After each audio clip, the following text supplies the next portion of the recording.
Welcome, everyone, to Color Commentary. We are your popper commentators, Michael Petchik and Adrian Gonzalez. How's it going, Adrian? I made an excellent goof and then Mike started the episode over, but it's going well otherwise. Yeah, we're not having any of that nonsense here. This is a professional podcast with professional people making professional content. Hashtag professional. Yeah, that's there you go. There's the episode name. So it's time for the upkeep. So I gotta ask you this, Adrian. Do you like art? Mike, you ask me this every week. The answer is always yes. Why does he keep asking me this? Because I haven't written better copy. Eventually, it's just going to become a, do you like Huey Lewis in the news? Well, here, the good news is I have forgotten what the bit is about, so why don't you go ahead and tell me? All right. So we have an affiliateship with Original Magic Art. Original Magic Art is a great website with a lot of merch with art from both Magic's history and the history of the world. Lots of classic art. I went to art school. I really appreciate some of the pieces that they've put on merchandise. They even have a Popper token collection. And the main gist of the thing is we've got a link on our website. If you go through that and you use the code Commontary, spelled as it is in our name and all caps, you'll get 5% off your next order. We get a little bit of a kickback from them for sending people their way, and you wind up with some amazing tokens. They've been putting out ones with the release of each set, and just going to be wildly unprofessional here and look them up. Wow. Look. So professional. Look. We can't all be amazing professionals here, but I sure as heck can go to their wonderful Patreon, which they use to distribute new tokens ahead of time to people. And hopefully I can find... There you go. They literally today, or a couple, I think it was 2 days ago, there was a 1/1 Death Touch Rat token that was spoiled on a card in Commander. They already have a token ready to go for it. It uses the art from Priest Raigo of Mi Temple by Tsukioka Yoshitoshi. And they're putting these out all the time. Really great products. I really, cannot speak highly enough of them. Go check them out. Use the code Commentary, spelled as it is in our name, all caps. Get your 5% off. Help out the show. What do you got for us, Adrian? Well, I might be making a video this week. Sorry I didn't do it last weekend. I was in the wedding, which was beautiful. Although it was swelteringly hot. I still live in Texas. But this week, I'll probably be covering the deck we're covering today in the show because I like it. Hopefully, we'll do a little bit better this time. I've not really been doing great on the brews, but, it happens. Yeah. I mean, the best thing is, no matter whether you win or lose, you're always providing pretty good content for our followers. And, they appreciate it. Thanks, Dad. Look, someone's got to be here to compliment the other one on what gets done around here.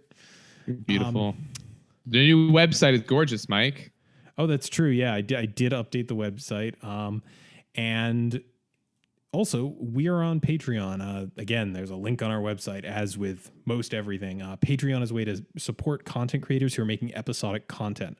You can donate a specific amount for each episode, and there are rewards. For example, Patreons get to listen to our episodes a little bit early and unedited. So you get to hear the pre-show and the post-show where we curse, and we also talk about our personal lives and things that are of no consequence. But if that sounds like something you're interested in, or you just want to support the show monetarily to help us justify continuing to bring you content, that's great. Please know we will never charge for content. The show is always going to be free, but our patrons do get a little bit extra. So there is one last thing, one last fairly major announcement. Adrian, where are you going to be next Tuesday?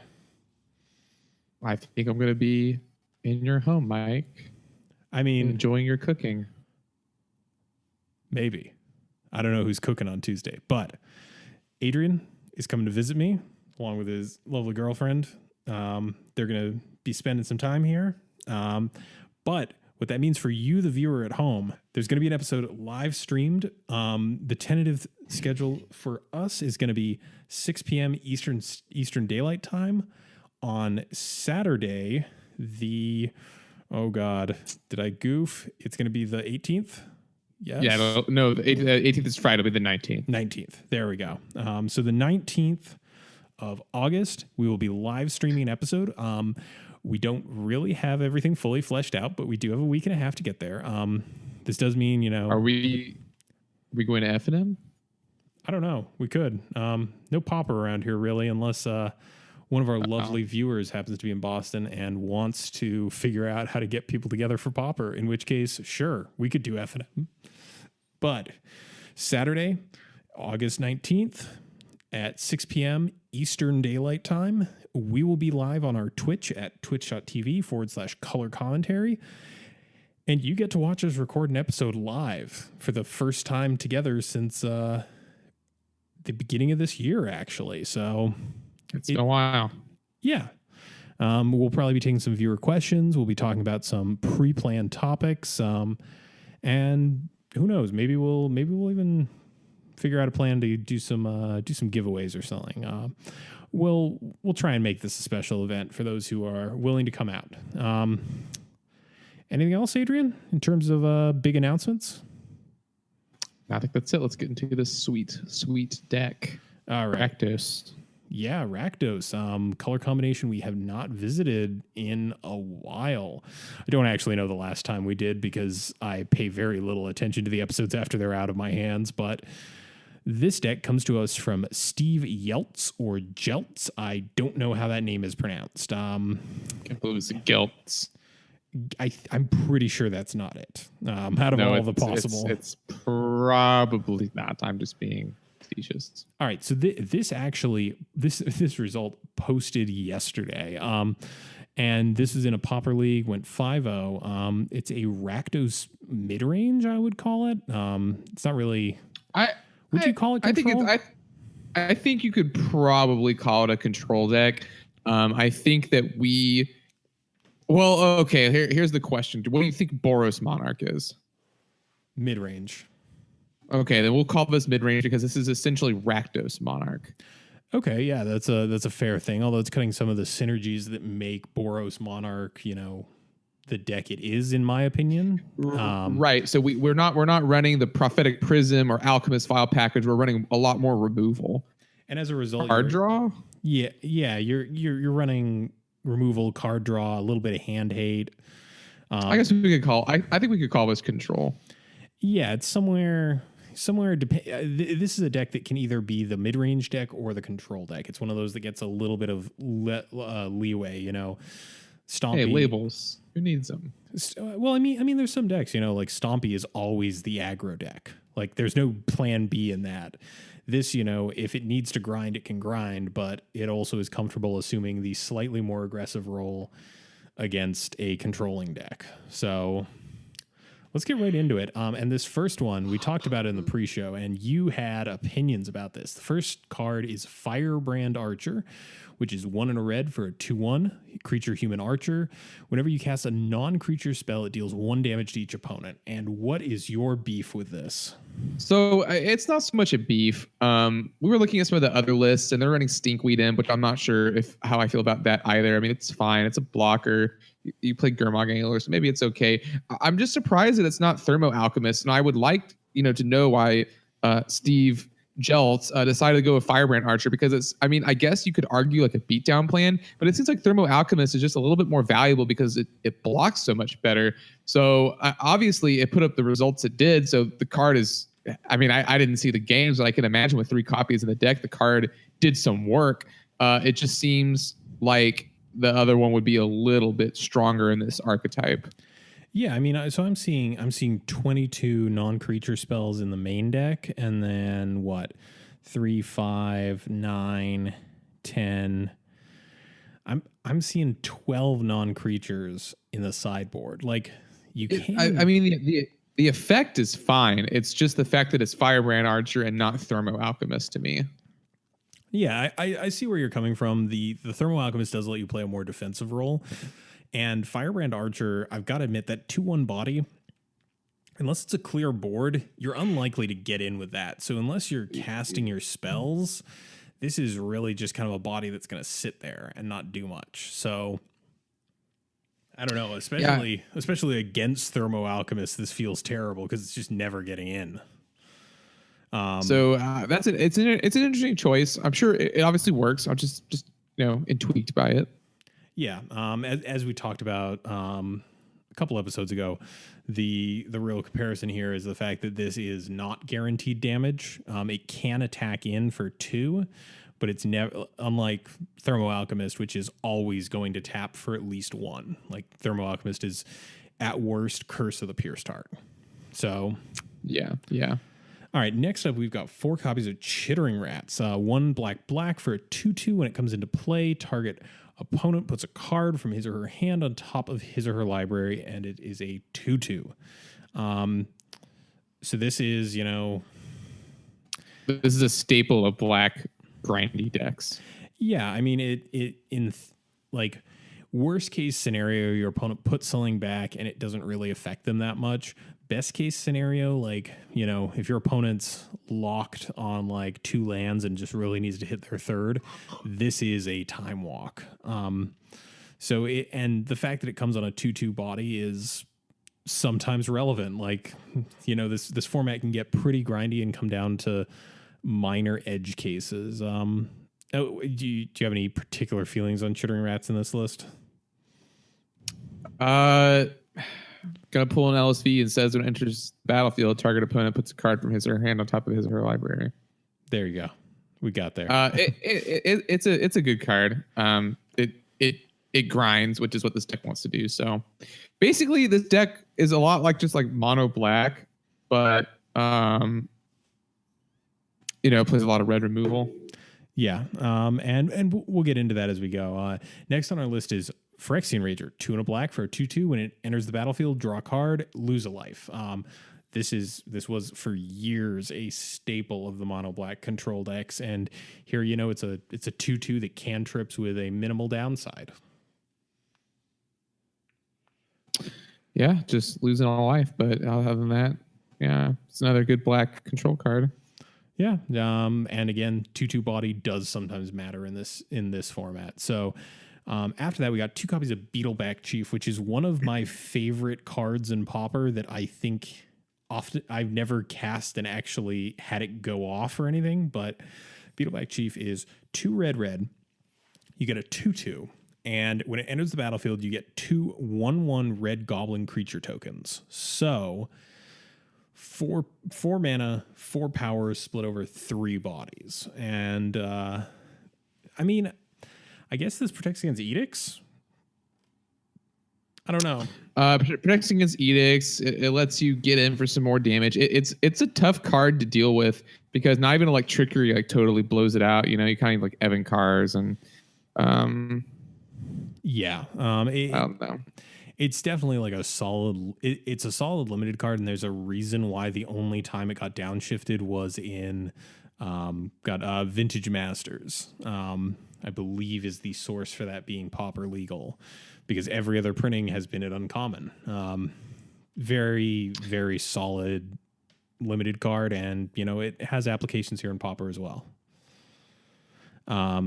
Next up, we've got the wonderful Bald Assassin, Thorn of the Black Rose. 3 and a black for a 1/3 with Death Touch. When it enters the battlefield, you become the Monarch. And for those of us just joining us or who've never drafted Conspiracy 2, being the Monarch is a game state. While you are the Monarch, at the beginning of your end step, you draw a card.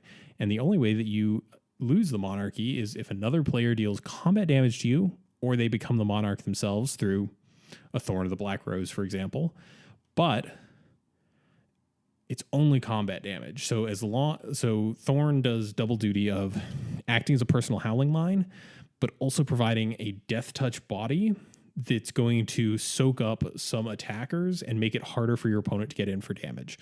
So, Adrian, you have put in a lot of time with Boros Monarch. What is your opinion on Thorn of the Black Rose? I think that the Pal Sentinels. I think the deck it goes in is a little bit better. So I think Pal Sentinels is a little bit better. In a vacuum, Thorn of the Black Rose is better because of Death Touch. And it doesn't really matter that it only has 3 toughness instead of 4 toughness because Galvanic Blast and Bolt are 2, extremely powerful removal spells. Sword of the Black Rose can't be Doombladed, so maybe it's a little bit harder to remove.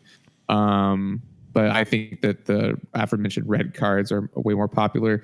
I think it's going to be a Lightning Rod as soon as it enters the battlefield.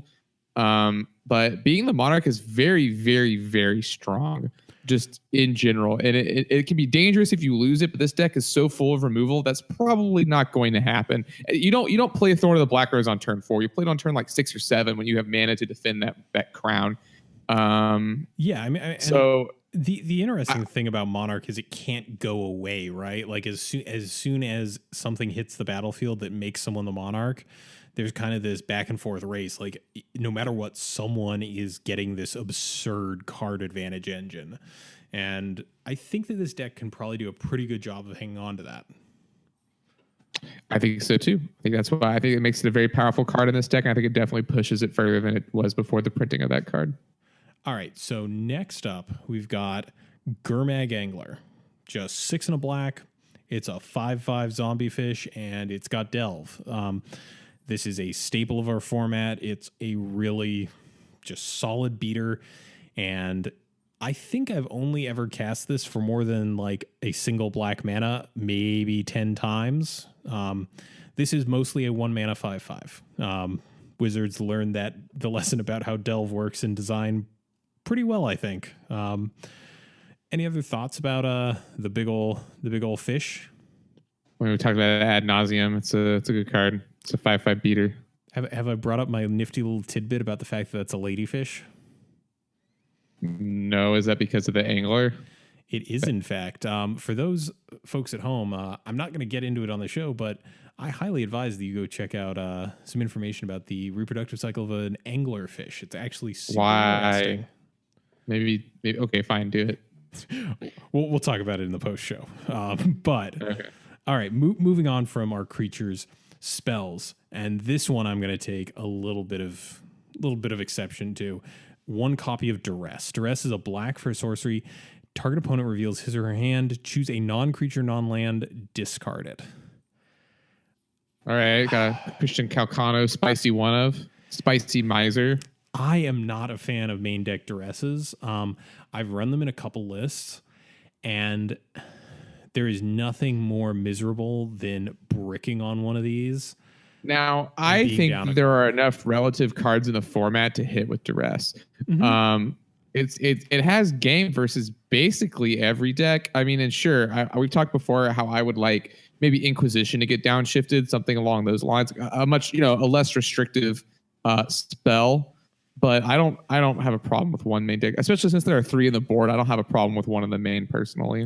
Yeah, I guess I can see where you're coming from. I'm just, man, it's definitely what you would refer to as a miser copy. I guess if you draw it late game and you have an archer on board, it does kind of mitigate it, because even if you don't hit anything with it, if your opponent's at like 2 cards and they both turn out to be lands or creatures, you're at least still pinging them for a little bit. So I hate it less, but I'm still not a huge fan. I'll tell you about a 1-drop I am a fan of, though. Firebolt.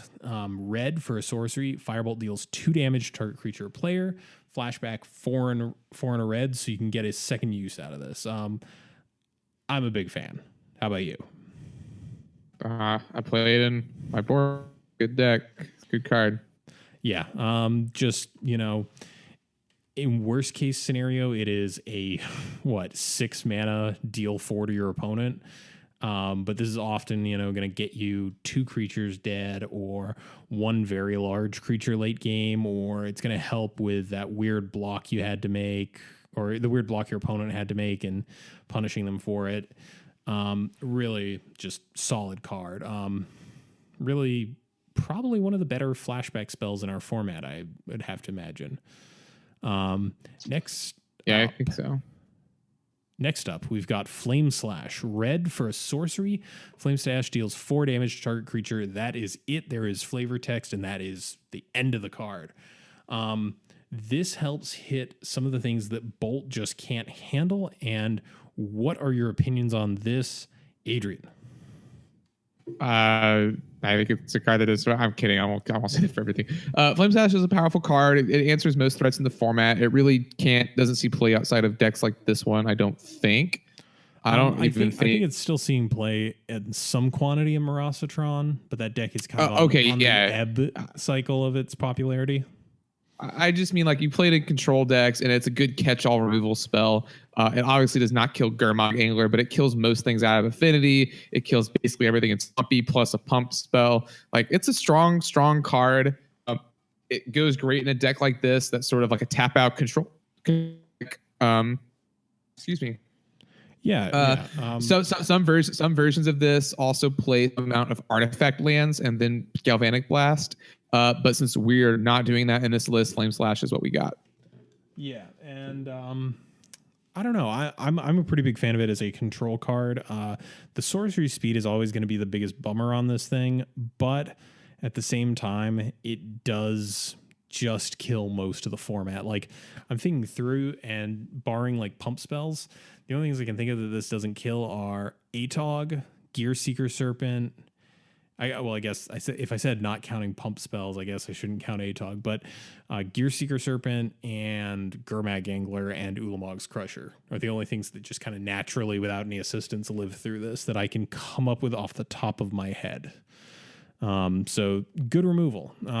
Next up, we have the banner spell, the red boon from Alpha, Lightning Bolt. This is red for an instant. Lightning Bolt deals 3 damage to target creature or player.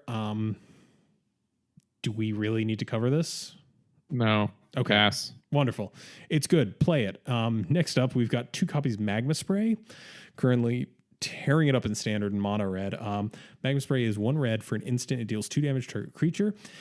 If that creature would die this turn, exile it instead. And I kind of feel like this might be hedging bets against the Dimir rat deck, the Flicker Lock.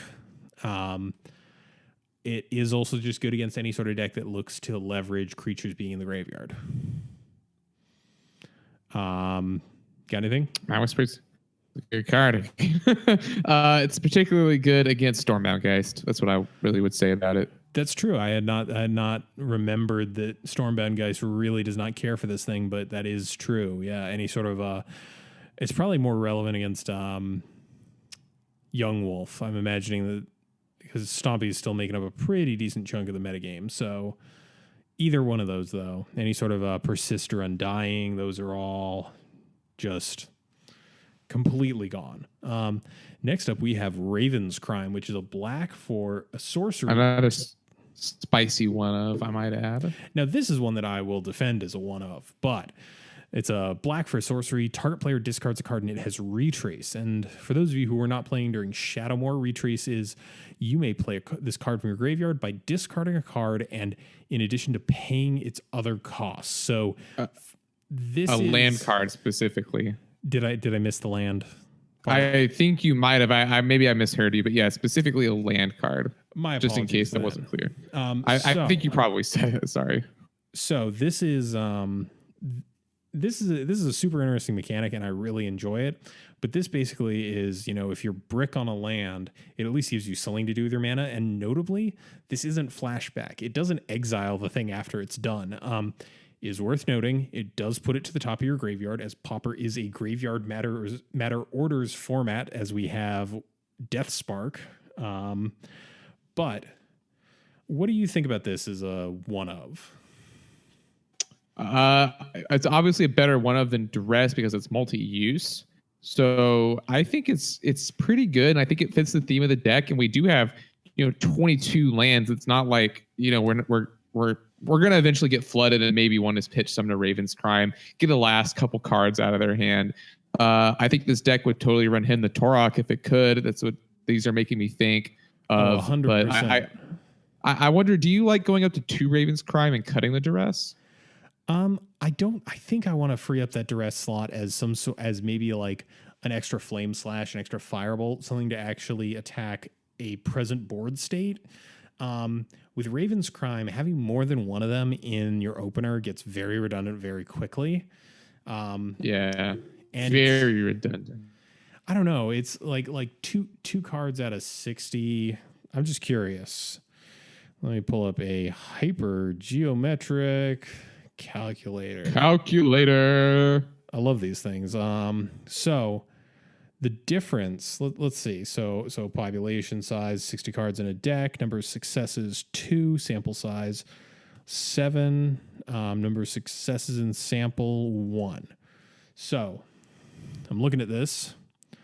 Hypergeometric. Okay, so cumulative property that X is less than 1. So it's going to be like it's that can't okay, so with two it's a 20% chance of having 1 in your opener, and a 1% chance of having both of them, and then having exactly both of them. Now I'm curious if I have 1 success in the population. Yeah, it drops way down. So you have like a 1 in. You have an 11% chance of getting the 1 of in your opener, but you're also never going to be in that awkward situation where you have 2 of them there. Also, I don't think that this is the strongest card in the deck, so I'm not sure if this is the sort of thing that you'd want to optimize to have in your opener anyway. That's just my opinion on this. Sure. Next, we got a pair of Chainer's Edicts. 1 in a black for a sorcery. Target player sacrifices a creature with flashback 5 black. This is one of my favorite cards in the format.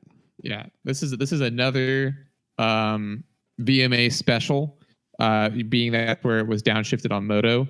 And, Flame Firebolt might be one of the best flashback spells. The other one's got to be Chainer's Edict. I guess Pulse Reach is up there, too. There's actually a couple, but Chainer's Edict's definitely up there. Yeah, Chainer's is, just fantastic in a control deck because it doesn't cost any more than the other Edict effects, but the fact you get to use it twice, and like a lot of times with flashback spells, you might be either getting a worse effect on the front end or you're overpaying for your effect.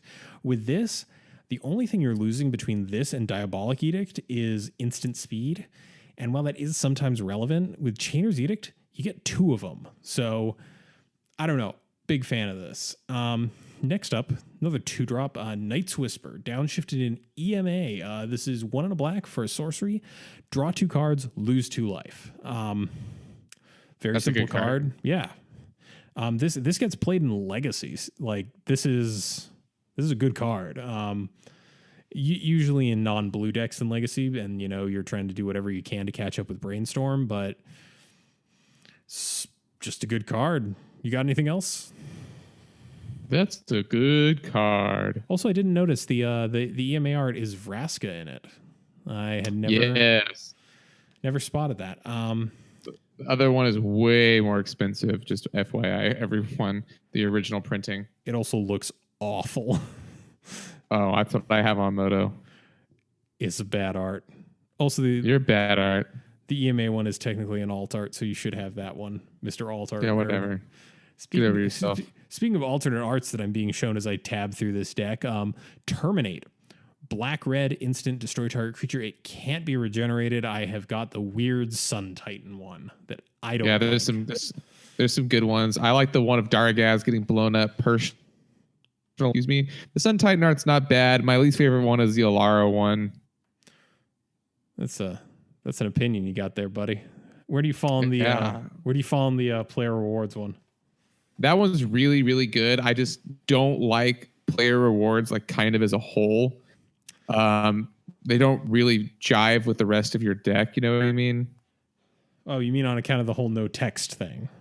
Yeah, that thing. So I'm actually a big fan now of the game day promos. They've been doing a good job with those in their pseudo full art style, but we digress. Terminate, probably one of the better kill spells in our format. And it's kind of a shame that you have to be in black-red to actually run this thing.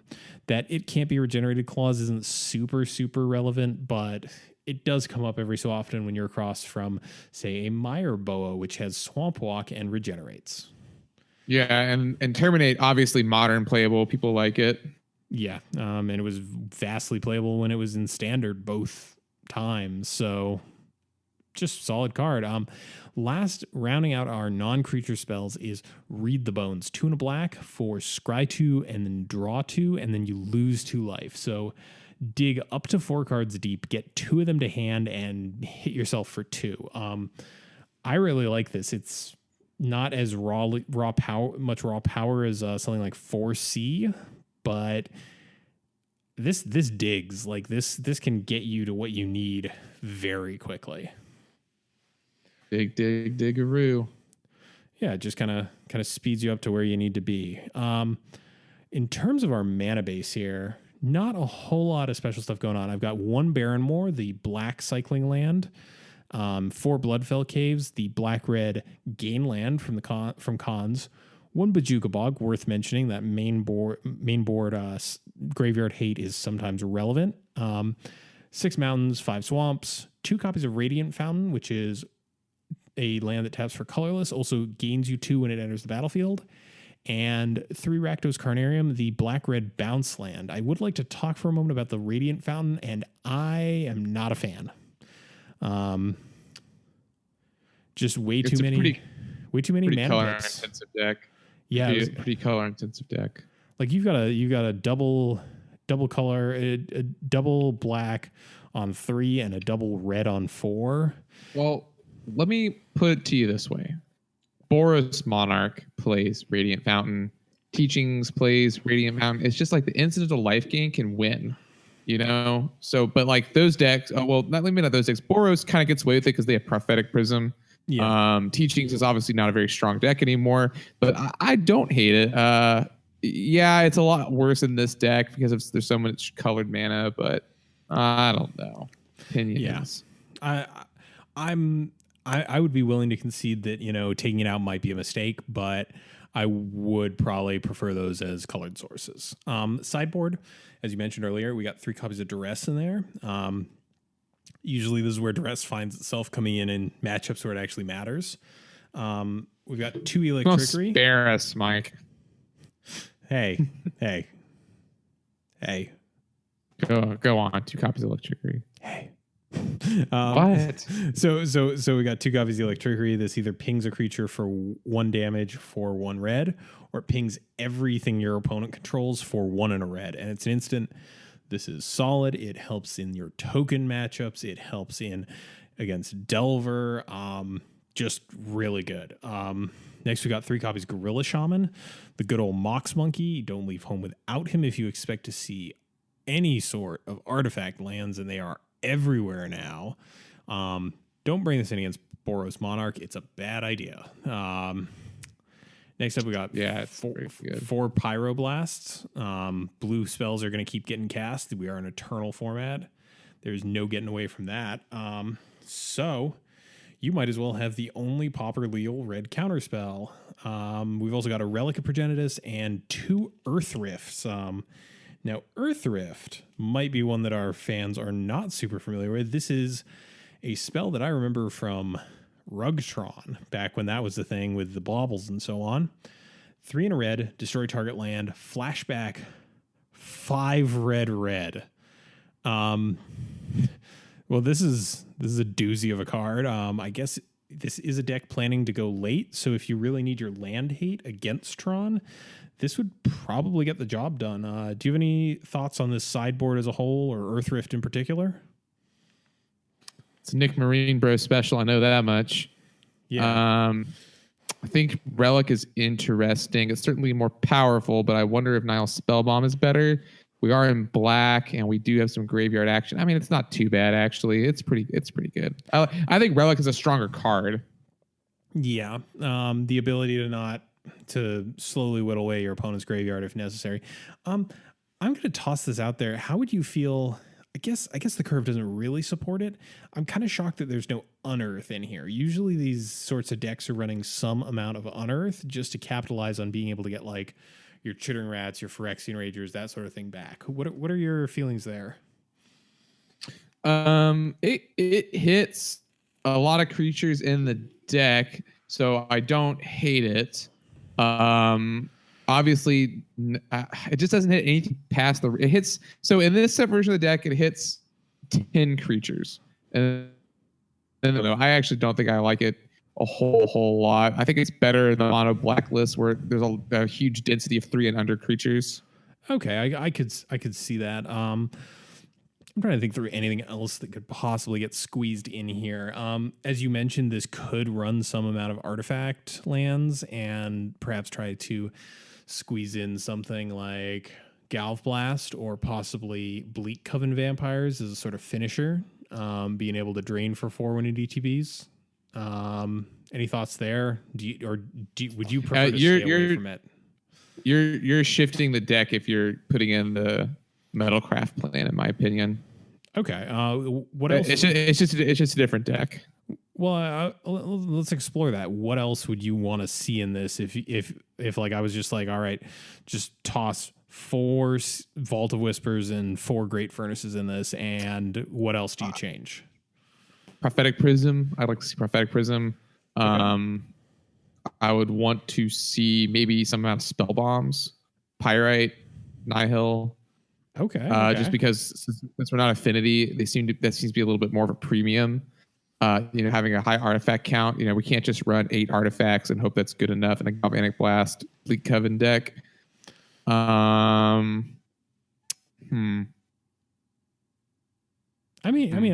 see where you're going with this, and I definitely see your thoughts on why that fundamentally changes the deck.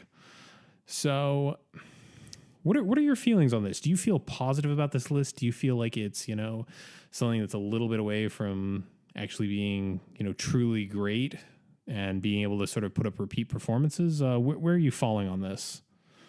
I mean, Steve Jeltz has several 5-0s with it, so he, I guess, or she must know the deck extremely well at the very least. And they're not the only person. Don Zauker 84 with several 5-0s with it, and then there's a couple of other people sprinkled in here. So I think the deck is probably good. I imagine its Stompy matchup and its Delver matchup are pretty strong, and so it's kind of gunning for two of the top picks in the format. I don't think it probably does very well against Tron because Tron just can go bigger than it. So I imagine it has the same sort of matchups that Boros Monarch does. Okay, and you are gonna swap out some of your sideboard stuff, and that is gonna affect your game 2 matches against certain decks. So let's talk about the cost of this thing. It is $54 American dollars at time of recording online, and it's almost 41 in paper. I'm looking through this. I don't think there's a single card in this deck that I can't think of another use for. The good news is about black and red removal is that it's just good removal. Yeah, like the big draw of this deck to me is the fact that it is playing all this good removal. Like there's 22 non-creature spells and 1, 2, 3, like 7 out of those 22 are not kill spells, and the rest are just like really efficient kill spells. I like this list a lot, and all of these cards will get use out of them. Like you will find a deck down the road that needs, a playset of lightning bolts. Turns out that one's pretty good, and you can usually find a way to get your mileage out of them. So turns out that there's pretty good. Yeah, sure is, Cletus. But I would say pick this up. Like this seems like a slam dunk. Like even if it turns out that you don't like the deck, you could play around with this sort of toolboxy black-red mid-range plan and just start picking up little pieces here and there and fidget with it. This seems like a great deck for someone who likes to tinker around with stuff and iterate upon their concepts before kind of fully committing to an end concept. And I'm surprised I actually haven't heard any groans out of you so far. But I mean, I like the deck.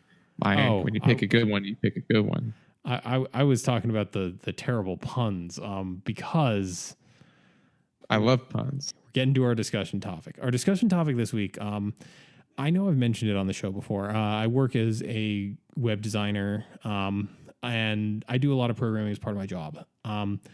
One of the things I've been working on learning myself in my spare time is learning how to use Git, which is a version control program.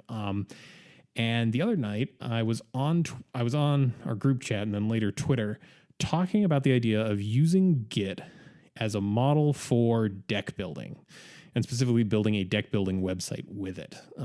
So, what is version control, you may ask? So version control. What's version control? Yeah, there you go.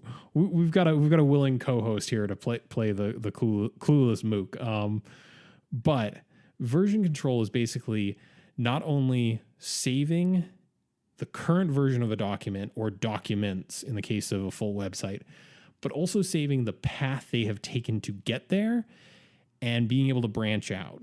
And the genesis of this is I was working on a commander deck, and I referred to making a copy of it and making tweaks to that copy as forking it. And forking is a specific term from Git where, if you have this project that's going along and two teams in a workforce want to split off and attack a similar problem from different angles, you fork the project, and all of a sudden there are two different paths for it. One that's being worked on by team A, one that's being worked on by team B. The great thing about Git is you can then later merge paths as one solution is decided upon. So we just covered kind of a neat sort of brew-like deck, definitely rogue. And I wanted to talk tonight about using a model similar to Git as a way to manage brewing, because people ask us about it on the show all the time. Please look at my brew. How do I, brew a deck in Popper? People either heard, it's a brewer's paradise or it's terrible to brew for. So Git as a workflow tool, I really like, and I think that there's something to be gleaned from this. So the Git workflow, I've got a nice handy graphic here that I'm looking at to reference it because it is not a huge part of my life. So you're going to create your file, then changes are made to it.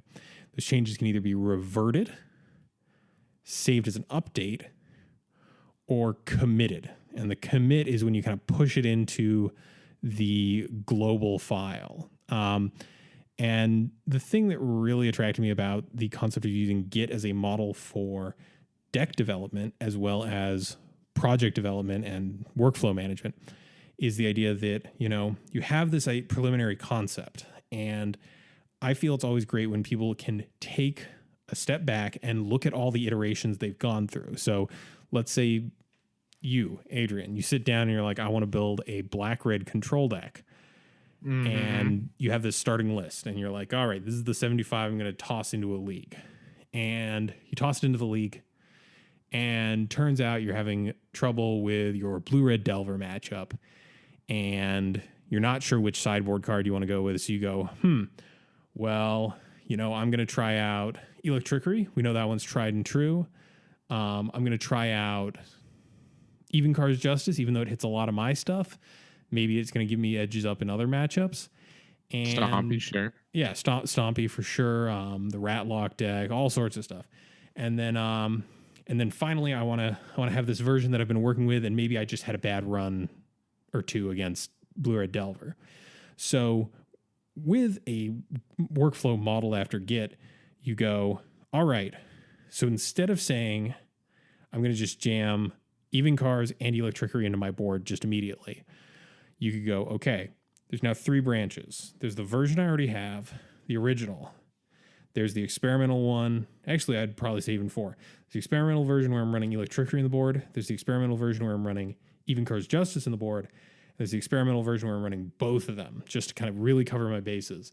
And then taking those 3 and brewing around with them, and then either pulling some of those branches back and saying, okay, that was a failure, or taking that and continuing that path on and saying, okay, well, maybe Even Cards in the board and Even Cards and Electrickery in the board. Those were good iterations, and you had success with those.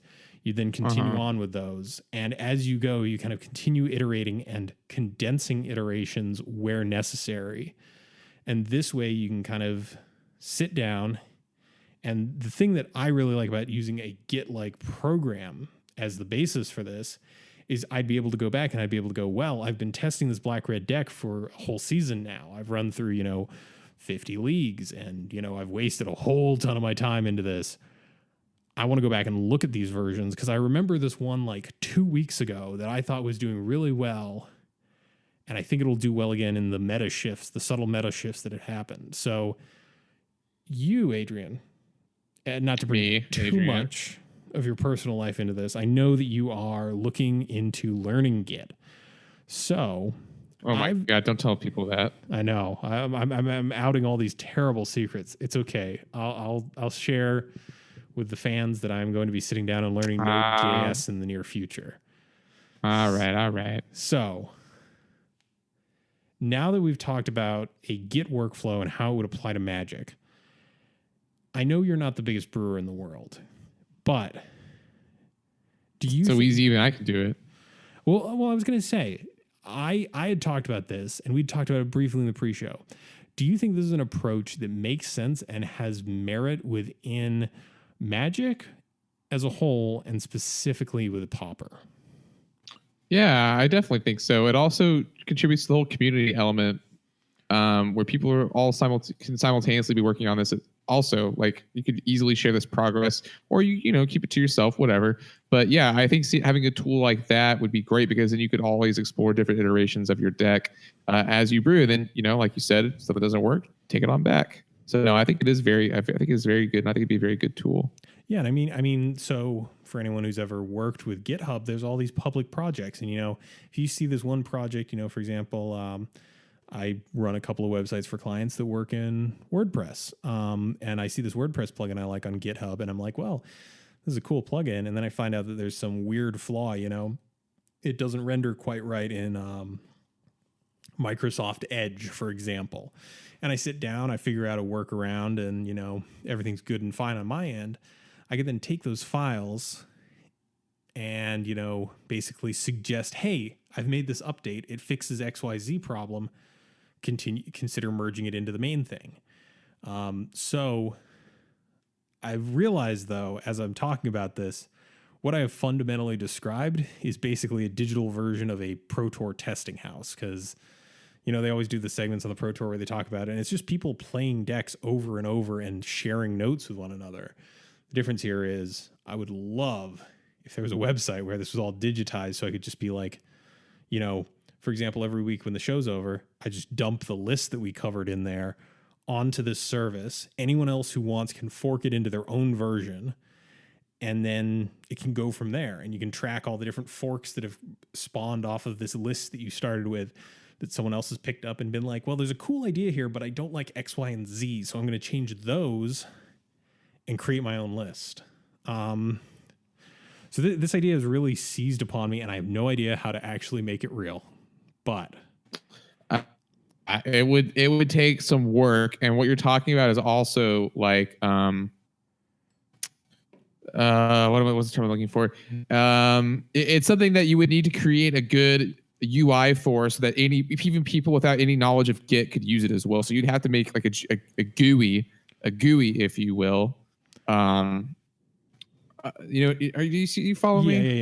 Yeah. Because Git is unintuitive, to say the least, and I would not be surprised if this is the episode where I get a whole lot of emails and comments on YouTube being like, I don't know what Git is. I don't get what you're talking about at all. But he doesn't get it. Doesn't get it. Get it. But that is one of the first things that I immediately realized was just like, oh yeah, that's right. I've been programming for almost half my life at this point. Like, Git makes a lot of sense to me because I do this literally every day. I sit in a chair and I make websites and I work with Git and tools like that.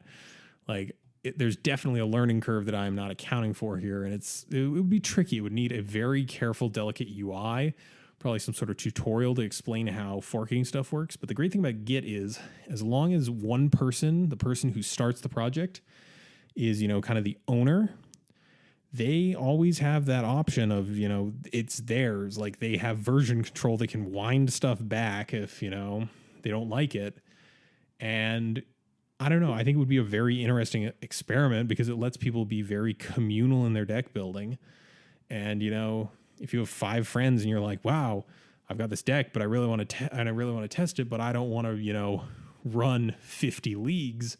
If you and your 5 friends run 10 leagues apiece, that's a little bit easier. Yeah, it's a lot better. And then community, deck building.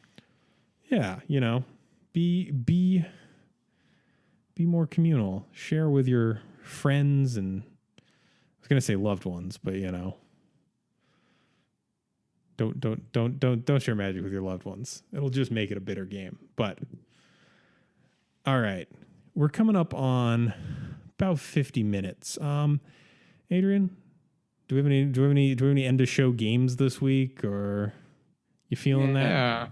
Yeah, I think I am. All right, so if you, just before we get into it, if you have any idea of how to make my weird dream of a Git-based deck builder a reality, please contact me. I am deadly serious. I will work with you and we will figure something out.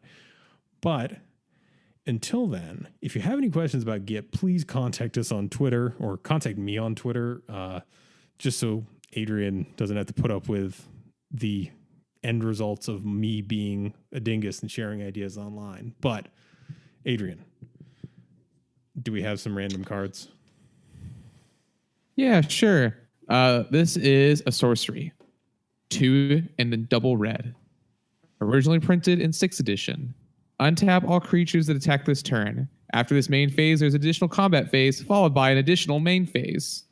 This would be Relentless Assault, and is that really first printed in 6th? Maybe I'm reading this. No, excuse me, Visions. Okay. But it is Relentless Assault, correct?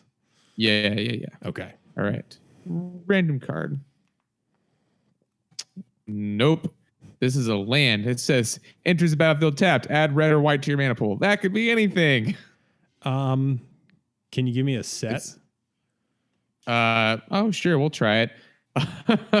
It's been printed in, I think this is Aether Revolt. No, Kaladesh, Almonquet, and in Shadows over Innistrad. That would be Stone Quarry. Wow, you got it. All right. You doubt me, sir. You doubt me. All right, here's another one. 2 and a black, 3 mana, creature, Goblin Rogue, blank, can't block, prowl, 1 and a black. Whenever a goblin or rogue you control deals combat damage to a player, if blank is in your graveyard, you may return blank to your hand. Oh God, this is so a rare from Morningtide and uncommon from Modern Masters. Okay, I that actually spoiled it for me, but I was pretty sure it's Auntie Snitch, which actually has one of the most expensive promo versions I think I've ever seen. How much is it? It's got like a ridiculous markup. It's like a $60 or $100 foil, but it's one of the JSS MSS series. Oh yeah. Okay, I know. I got you. The ones that look like a 90s hologram and are, in my opinion, yeah, not very terrible. Pretty. All right, we'll do one more. Okay, one more. 4 mana, 3 and a black, enchantment from Stronghold. Whenever a creature is put into your graveyard from the battlefield, put that card on top of your library.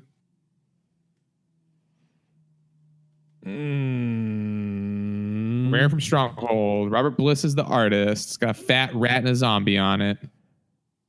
The flavor text is think of them not as failures, but as works in progress. Volrath. Well, I was gonna say like my lame cop out answer was gonna be, does it have Volraths in the name? No, it's just one word. It's actually a great name for a card. I don't know. What is it? Mortuary. Huh. That is a really neat card. I didn't know that existed. Cool. Yeah. All right. Let me go ahead and I'll go ahead and take us out. Thanks for joining us today. This podcast is brought to by the support of our patrons. Consider supporting us if you like the show. Check below this video the description of this podcast for details on where to find us. We'd like to remind you, if you're listening to this on platform reviews, they're always appreciated as they boost our visibility. If you've got a deck list or idea for a topic, feel free to contact us either via our website or by emailing us directly at colorcommentary@gmail.com. Special thanks to Pat's Games and L. Until next week, this is Adrian and Mike signing off for Color Commentary.